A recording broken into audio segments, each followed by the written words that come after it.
Hey everyone, and welcome back. It's been a minute since my last video, but I found some spark from the recent announcement that arcades are going to be making their way into Planet Coaster 2. And so I wanted to make a video and chat through some of my thoughts about Update 9, because of course I have a few, and without further ado, let's dive in. Now, Update 9 will be launching on April 30th, which at the time of recording this video is in just 2 days, and there's a few things to unpack here. I think the biggest thing is that arcades are finally making their way into the game under a brand new entertainment tab, which we'll get back to in a second. This was already kind of well known based on a recent confirmation post Frontier made last week. For me, I don't think I knew exactly what to expect from this update in terms of the quantity of arcade games, but I was pleasantly surprised. And not only will you see your typical video game cabinets, which, to be honest, I didn't know that's the official name for those. I've always just called them arcade games, but either way, we're going to see that plus some really cool additional options for your park guests, such as Alley Oop, which just seems to be like their version of basketball throwing, Yeet Ball corresponding to Skee Ball, Paddle Battle is air hockey, Pop-Up Panic, including some cute Planko themed bowl equivalents, Token Tumble, Hoop Throw, which I find super interesting, and I'll explain why in a minute, Feat of Strength, and 2 returning assets from Planet Coaster 1 in the form of the Claw Machine and Fortune Teller. Another nice surprise were the 3 Atari branded game cabinets featuring the classic arcade staples such as Pong, Asteroids, and Centipede. I just think it adds an extra layer of realism to our parks, and I love the Planko brand in itself. They've done a lot of work coming up with unique logos and things like that, but I also think that they sometimes are very tactful about adding in some recognizable IP, and I appreciate that.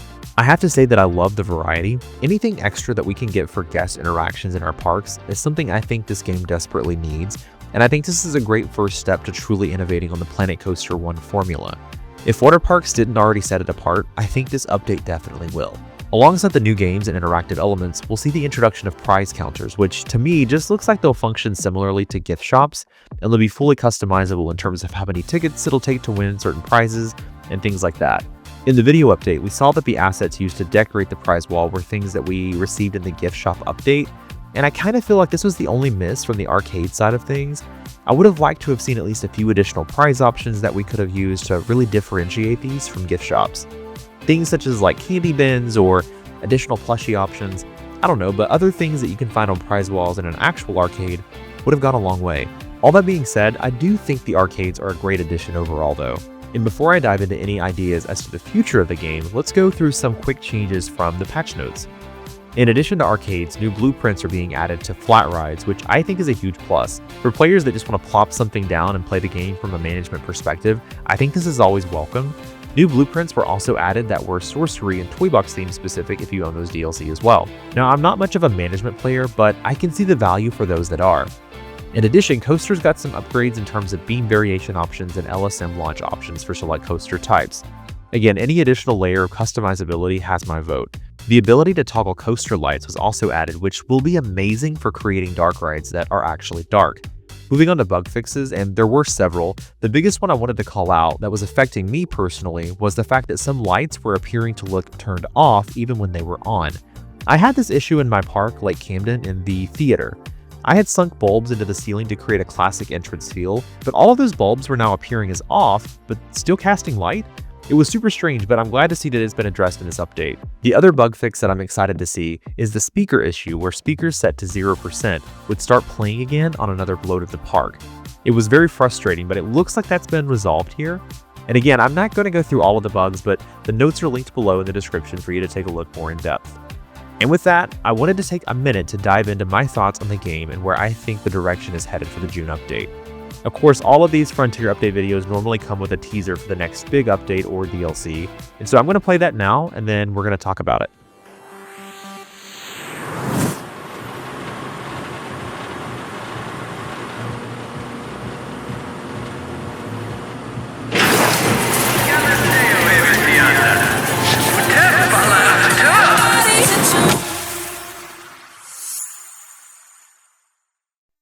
Okay, so I think it's pretty clear that entertainment is a big focus for the next DLC, and this brings me back to the entertainment tab I mentioned earlier. In my opinion, the addition of an entirely new tab wouldn't be something they'd create for arcades alone.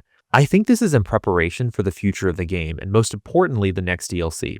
In the first scene, one thing I wanted to call out is the classic looking lighted sign. One thing I've been asking for forever is the ability to create a single bulb or have a single bulb to create a classic marquee white chase sequence. But since the current string lights don't connect to the event sequencer, it's not really been possible.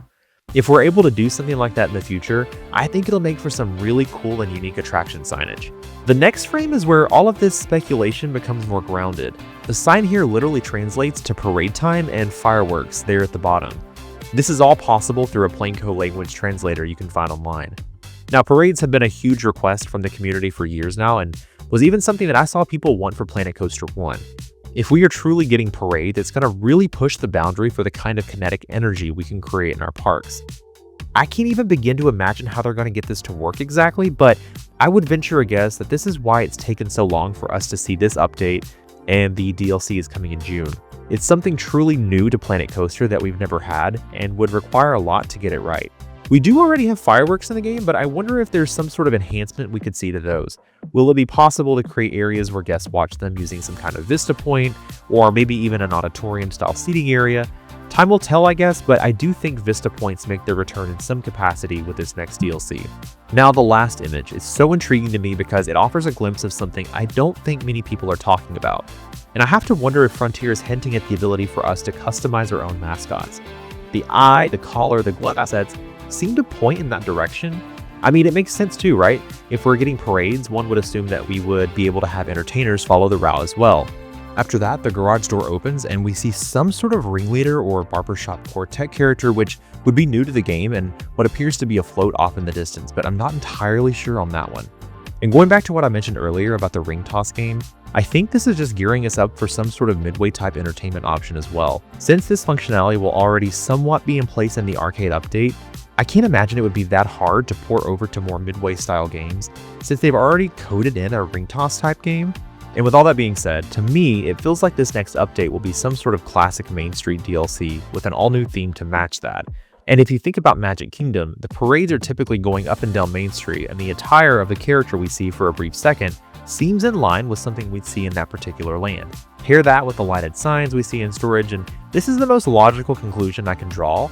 Main Street doesn't necessarily have a midway, but I can see it blending in pretty well in this DLC.